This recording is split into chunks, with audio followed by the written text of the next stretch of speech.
Labdien! Mans vārds Rīta Santa, un es esmu asociēts, certificēts koučs. Es esmu Starptautiskās kouču federācijas biedre un šīs organizācijas Latvijas filiāles biedre. Pēc mūsu organizācijas prezidentas Katrīnas Ošvairas lūguma es šodien padalīšos savā pieredzē, kā tas bija kārtot starptautisku kouču akreditāciju. Īstenībā viss ir vienkārši. Es sekoju tikai 10 punktiem, visu izpildīju un kļuvu par asociētu certificētu kouču. Pirmkārt, es izpētīju mājaslapā, kādas tad ir prasības, kas man ir jāizdara, kas man ir jāsagatavo un kam man ir jāatbilst. Otrām kārtām es izpētīju savus dokumentus un savus resursus, kas man ir un kas man vēl ir jāizdara. Trešām kārtām es ķēros klāt tām darbībām, kuras man bija jāveic. Un manā gadījumā tas bija mentorings. Es izgāju gan grupas mentoringu, gan individuālo mentoringu. Ceturtām kārtām tāds pamatīgs darbs bija jāiegulda man ar klientu datu bāzes pārveidošanu, atbilstoši ICF prasībām. Tāpat es rūpīgi piestrādāju pie tā, lai informētu klientus par to, kad man plānā ir lūk šāds te mērķis, iegūt šo starptautisko kouču akreditāciju un lūdzu viņu atļauju, viņu datus publicēt datubāzē, kuros sūtīšu uz Ameriku. Tāpat tiem klientiem, kuri piekrita, ka viņu dati tiks publicēti šajā datubāzē, es nosūtīju brīdinājumu, kā viņi var saņemt kaut kādu ziņu no ICF ar jautājumu, vai viņiem ir nācies strādāt ar tādu kouču, interesanti.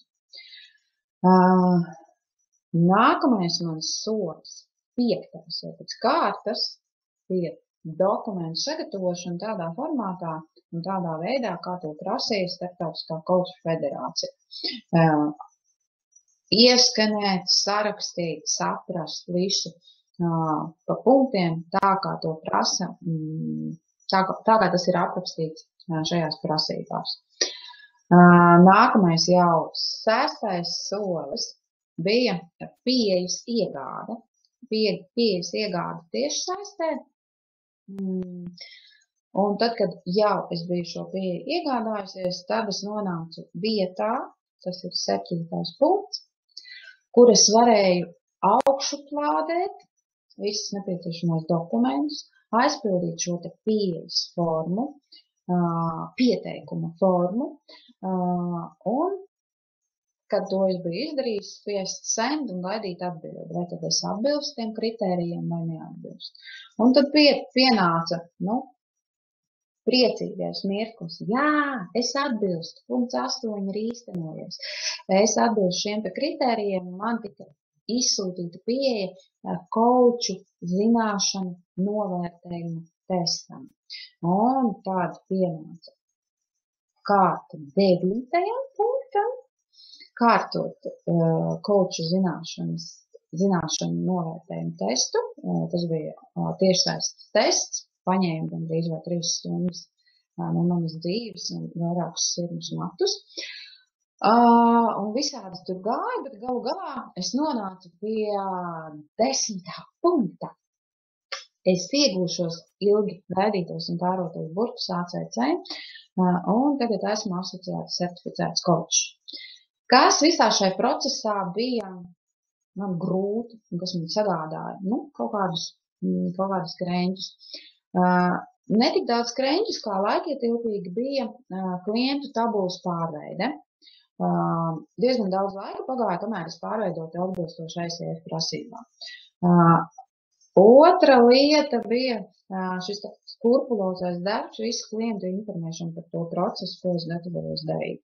un viņu atļaujas saņemšanu un brīdināšanu par to, ka viņu saņem kādu jautājumu.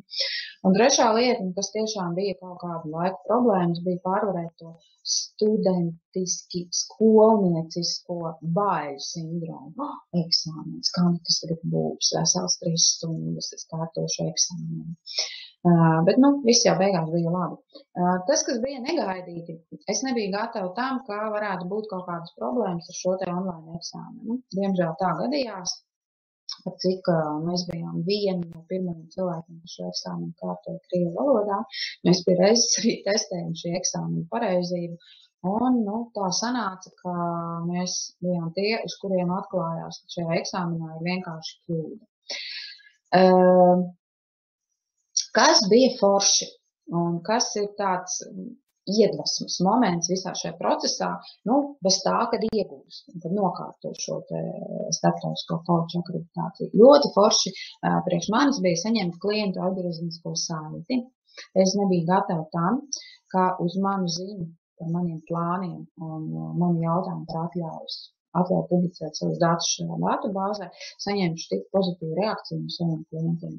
Un bija daudz paldies vārdu, bija daudz iedrošinājumu un liels atbalsts no maniem klientiem. Otra lieta, kuru es rekomendēju izbaudīt ikvienam coacham, arī tad, ja jūs negatavojaties kārtot starptautisko coachu akreditāciju, ir profesionāls mentorings. Tieši mentorings pie profesionāla coacha. Tā bija ļoti vērtīga pieredze un tā, bagātināja man pamatīgi.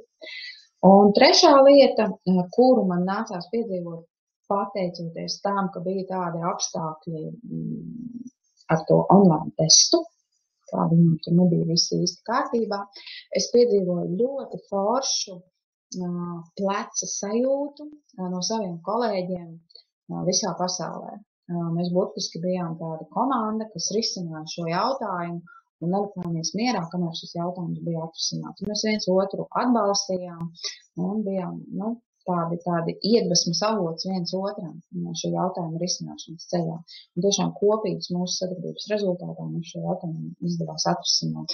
Un tas bija ļoti, ļoti patīkami. Man bija tāda globāla sajūta, ka man ir kolēģi pa visu pasauli. Tiešām forši. Un pats pēdējais, ar ko es gribu šodien padalīties saistībā ar šo pieredzi, ir atbild uz jautājumu, kāpēc es to darīju. Pavisam vienkārši.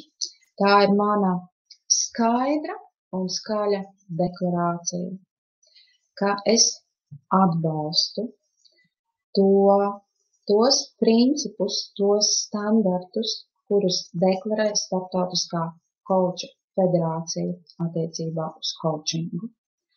Un es ne tikai atbalstu, bet es arī atbilstu šiem standartiem. Bet mana runa saskan ar manu rīcību, ko novēlu arī jums, lai jūsu runa saskan ar jūsu rīcību. Lai tā notiek. Un liels paldies par jūsu uzmanību un uz tikšanos. Varbūt arī kādreiz klātienē. Atā!